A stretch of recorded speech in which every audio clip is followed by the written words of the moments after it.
Welcome back और Pawar's blogs में आपका एक बार फिर से स्वागत है। आशा करता हूँ आप जहाँ भी होंगे स्वस्थ होंगे, मस्त होंगे और खुश होंगे। तो आज के ब्लॉग में मैं बात करूँगा जो हमारी मथुरा वृंदावन की यात्रा थी, जो जर्नी थी कैसी थी और हमारा फर्स्ट एक्सपीरियंस था वो कैसा था, मैं आपके साथ शेयर करूँगा। तो चलो शुरू करते हैं। और सबसे पहले जो हमने ट्रैवल अरेंजमेंट किया तो लोकल ट्रैवल था, हमने एक लोकल बस ली थी। और जो जो हमने अर्ली मॉर्निंग ली थी 7 टू 8 ओ क्लॉक के बीच में। और उस बस ने हमें यहाँ से वहाँ पर पहुँचाने 10 ओ क्लॉक तक हमको वहाँ पे पहुँचा दिया था। और हम 3 लोग थे, मैं, मेरी वाइफ और मेरी डॉटर। तो हम 3 लोग ने लोकल बस ली और हम 10 ओ क्लॉक तक वहाँ तक पहुँच गए थे। फिर हमने लोकल रिक्शा लिया और हम ऑलमोस्ट 10:30 तक हम मथुरा वृंदावन पहुँच चुके थे। और जैसे ही हम मथुरा वृंदावन तक पहुँचे तो हमने सबसे पहले प्रसाद लिया। और जो प्रसाद जहाँ से लिया तो वहीं पर ही प्रसाद वाले भैया के वहाँ हमने जो हमारा बैग था और हमारे शूज़ थे हमने उनके पास रख, उन्होंने कहा था आप यहीं रख दो, कोई प्रॉब्लम नहीं है, आप आते समय यहाँ से ले जाना। तो ये भी मुझे अच्छा लगा कि चलो यहाँ पर इतनी फैसिलिटी तो है कि बैग रखने की जगह है, शूज़ वूज़ अपने रख दिया हमने। और उनसे प्रसाद लिया और हम आगे चले गए, क्योंकि जो गेट है वो 11 ओ क्लॉक पे खुलना था। और जैसे ही हम अंदर गए तो भीड़ तो बहुत थी, क्योंकि उस टाइम गेट खुलने का टाइम था।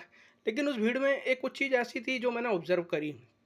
लोग धक्का तो दे रहे थे, लेकिन उस ऐसी धक्का मुक्की नहीं थी, लोग गिरे। कुछ चीज़ ऐसी थी जो मुझे ऐसा लगा कि कुछ चीज़ हमें मंदिर की तरफ खींच रही है। और ऐसा मुझे लग रहा था कि कोई चीज़ अट्रैक्ट कर रही है अंदर जाने के लिए मंदिर। और वो ऐसा वेग सा बन रहा था कि पीछे से कोई धक्का देता तो अगर चलो अगर धक्का मुक्की तो लोग गिरते हैं, लेकिन वो कुछ ऐसा सा वेग बन रहा था कि हम सीधा अंदर की तरफ जा रहे थे, मंदिर की तरफ। और ये मुझे थोड़ा ना वहाँ पर अलग सा एक्सपीरियंस लगा कि कुछ तो यार है, कोई कुछ तो शक्ति है जो अपने अंदर ये ले रही है। तो जैसे हम अंदर गए, हमने दर्शन वर्शन करे, प्रसाद वरसाद चढ़ा, तो फिर हम बाहर निकल गए। और क्योंकि हमारा फर्स्ट एक्सपीरियंस था, हमें कुछ पता नहीं था। उसके बाद हम बाहर की तरफ आए, तो हम थोड़ा इधर उधर हमने देखा, हमने टहले घूमे। फिर हमने अपने शूज़ लिए, बैग कलेक्ट करा। और हमने फिर हाँ, क्योंकि वहाँ पे बहुत सारी जगह है घूमने के लिए, बहुत, क्योंकि वो एक ना एक, जब आप वहाँ जाते हो तो एक दूसरी नगरी में आप पहुँच जाते हो और आप एक दूसरी नगरी में ही, और एक दूसरा रंग है जिसमें आप रंग जाते हो। वो एक अलग ही चीज़ थी, अलग ही चीज़ लगती है कि आप यार एक दूसरी जगह आ गए हो। तो भाई हमको भी ऐसे ही लगा। लेकिन हम हमारा फर्स्ट एक्सपीरियंस था, हमें ये पता नहीं चला कि यार कि हमें करना क्या है, हम पूरा पूरा यहाँ पे स्टे करना है या अभी जहाँ निकलना है। क्योंकि वहाँ पे बहुत सारी चीज़ें थी, जैसे प्रेमानंद महाराज जी का जो मंदिर है, राम मंदिर है, और जैसे गौरी गोपाल आश्रम है। हम निधिवन तो हम गए थे, क्योंकि हमने बांके बिहारी के दर्शन करो, वहीं से हम निधिवन चले गए। वहाँ पे भी भीड़ भाड़ थी अच्छी खासी, बहुत जमावड़ा लगा था भक्तों का। और वहाँ पर फिर हमने देखा कि वहाँ पे खाने को बहुत अच्छी चीज़, जैसे आप वहाँ का पेठा बहुत वहाँ पर फेमस था। और वहाँ पे कचौड़ियाँ बड़ी फेमस थी, वहाँ पे लस्सी थी। बहुत सारी चीज़ें हमने देखी बहुत।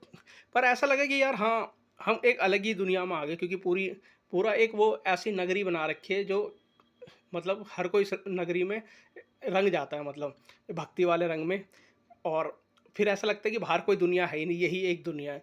तो हमने इन सब चीज़ों को ऑब्ज़र्व किया, लेकिन हमारी हमारी प्लानिंग ऐसी थी कि हम वहाँ पे ये डिसाइड नहीं करें कि ना नाइट स्टे करना है, नहीं करना है। क्योंकि मुझे नहीं लगता कि एक दिन में वो पूरा कंप्लीट आप टूर कर सकते हो। क्योंकि मैं तो ये सजेस्ट करूँगा, यदि आप कभी जाओ तो एटलीस्ट 2 दिन तो लेके चलो, 2 या 3 दिन तो। क्योंकि अगर आपको पूरा एक्सप्लोर करना, ट्रैवल करना, तो 2 दिन तो आपको पूरा वो जगह घूमने में लगेगी, क्योंकि एक दिन में वो कंप्लीट नहीं हो सकता, क्योंकि जहाँ तक मैंने ऑब्ज़र्व किया। और क्योंकि मंदिर खुलने के भी अलग-अलग टाइम होते हैं, कोई मंदिर कब खुल रहा है, किसी मंदिर का टाइम अलग है, कोई मंदिर तो इसलिए आपको वहाँ पे टाइम स्लॉट है, तो अलग-अलग टाइम के हिसाब से मंदिर ओपन होते हैं। ये भी एक बात है। और आप ये पहले डिसाइड करके जाना कि भई एटलीस्ट हमें 2 दिन का, क्योंकि 1 दिन में आप पूरे वहाँ पर घूम नहीं सकते हो। और वहाँ पे लोकल कन्वेंस की भी कोई वो दिक्कत नहीं है, आप लोकल कन्वेंस लो। आप आश्रम में रहो, रूम अवेलेबल वहाँ पे हो जाते हैं अच्छे अच्छे प्राइस में। और बहुत सी पहले से भी आप बुक कर सकते हो रूम।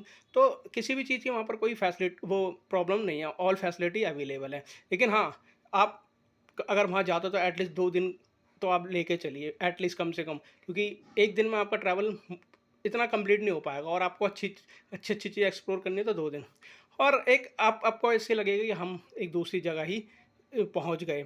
और जैसे ही हम मंदिर के अंदर गए तो सबसे पहले मंदिर में जो प्रसाद प्रसाद दे रहे थे या बेच रहे थे जो भी थे, उन्होंने हमसे ये कहा कि भाई आप अपना चश्मा, अपना फ़ोन अपने जेब के अंदर और पस्मा चश्मा निकाल के रख लो, क्योंकि बंदर यहाँ झपट्टा मारते हैं।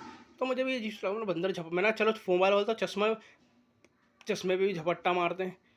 पर वहाँ ऐसे ही था बिल्कुल। मैं जैसे ही आगे गया तो बंदर ऊपर ही ऊपर घूम रहे थे, और वो इसी नज़र में बैठे हुए थे कि भई कब कौन आएगा और हम कब किसी का चश्मा निकालें, जो भी सामान है वो छीनें। और बहुत सारे तो ऐसे थे, कोई ब्लॉगिंग फ़ोटो खींच रहा था, फ़ोटो कैप्चर कर रहा था। तो बहुत सारे लोगों को तो बंदर मतलब मोबाइल लेके ही चले गए, और जो कि जिसकी वजह से हम ना तो कोई पिक्चर ले पाए, ना कोई वीडियो बना पाए, क्योंकि एक ऐसा था कि कहीं बंदर आ गया और हमारा ही फ़ोन लेके चले गया। तो इन सब चीज़ों का भी विशेष ध्यान आपको पहले से ही लेकर चलना पड़ेगा, क्योंकि ये सब चीज़ें कॉमन चीज़ है वहाँ पर, कि आपको इन सब चीज़ों से बचना है। और हाँ, अगर आपका कोई फ़ोन लेके भी चले गए तो